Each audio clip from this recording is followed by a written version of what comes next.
worst situational football I've ever seen in my life by any level of football, high school on up, by what the Browns did in the final 90 seconds of the first half. Yeah. It was cartoonish. It was abysmal. I liked your tweet about it. Jets Steelers.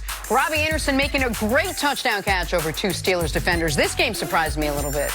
Listen, big win, well, big loss for the Steelers. The Jets, they're playing for pride at this point. Steelers now need some help to sneak into the playoffs, Broussard. Yeah, you know, it's been a great season for them as far with all the injuries, the people moving on, but I kind of like to see Tennessee in there. Steelers need a quarterback. Chiefs and Bears. Patrick Mahomes making a sidearm throw around the defender. God, Blake Bell for the first down. That's He and Lamar just do stuff every week that makes you shake your head. And even though you've seen them time and time again, they still come up with something that just makes you go, wow. Don't look now, but over the last 5 games, the #1 defense in the NFL. #1 defense in the NFL. One Kansas City You're still not Chiefs. calling them the best defense, though. I'm just telling you, listen, man. I'm just telling you the facts. Is that a factor? Last third of the season. All right, all right. Here we go. Top story of the morning. Dallas Cowboys, who lost to the Eagles yesterday, now need to beat Washington and then hope that Philadelphia loses to the Giants next week in order to get into the playoffs. As for yesterday's game, Dak Prescott struggled, completing just 57% of his passes. Keep in mind, he'd been dealing with an injured shoulder all week. Regardless, Cowboys can't pull it out, and a lot of that falls on head coach Jason Garrett. We didn't get the job done, but we have to control what we can control. And that's our preparation leading up to the game next week against Washington. Nick, is there anything at this point that Jason Garrett can do to save his job? No. And even if they win and they get into the playoffs?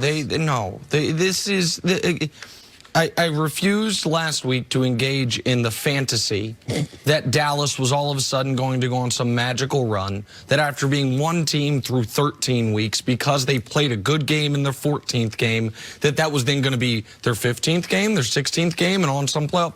No. And I'm going to listen, there's a fair amount of stuff on this show that I predict or I say, and it turns out I'm wrong about. This is not one of them. I said after the Patriot game, you fire that head coach. And the answer was no, you can't. It's a short week. And then when they get crushed by Buffalo on Thanksgiving at home, I said, now it's not a short week anymore. You fire the head coach. No, we can't. And then they get crushed by the Bears. And now you have a long week. And I said, you fire the head coach. And I'm just curious, if at any point they had done that, would they be in a worse position than they are now? Of course not. Because this team was 3-0. They've lost 8 of 12. They were 5-3 at the midway point. What are they now?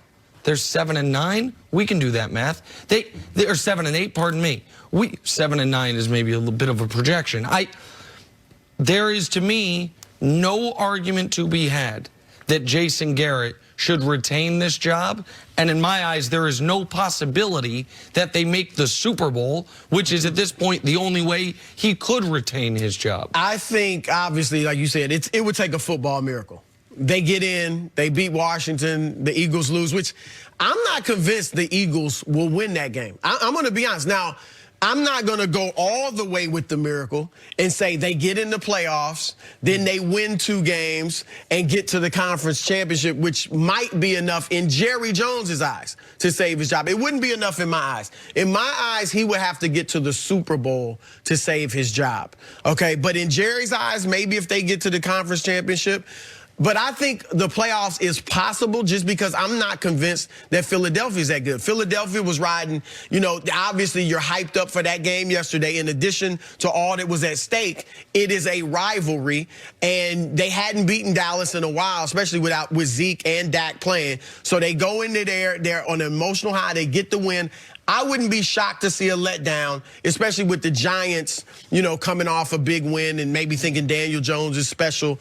But even if they get in, that's not enough. Look, I think they've had plenty of opportunities to fire him before, and nobody could have said anything. His first 3 years, they were 8-8. You mentioned Tony Romo earlier. Tony Romo played all but one of those games in his first 3 years, and they went 8-8. He's been there 9 full seasons now, 3 winning records.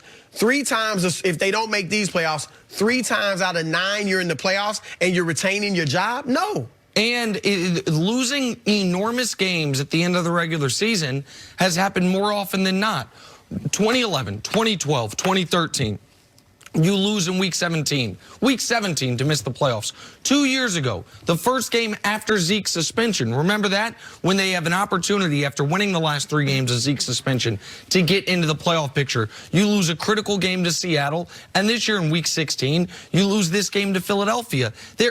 And I want to just go back quickly to that final offensive play. It's 4th and 8.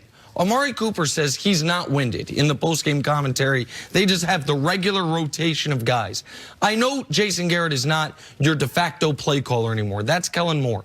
The head coach of that football team in that spot with your season on the line, if he sees on the field is Jason Witten, Blake Jarwin, Tavon Austin, Michael Gallup, you got 3 timeouts. You don't need them if you don't get the first down anyway. The game's over.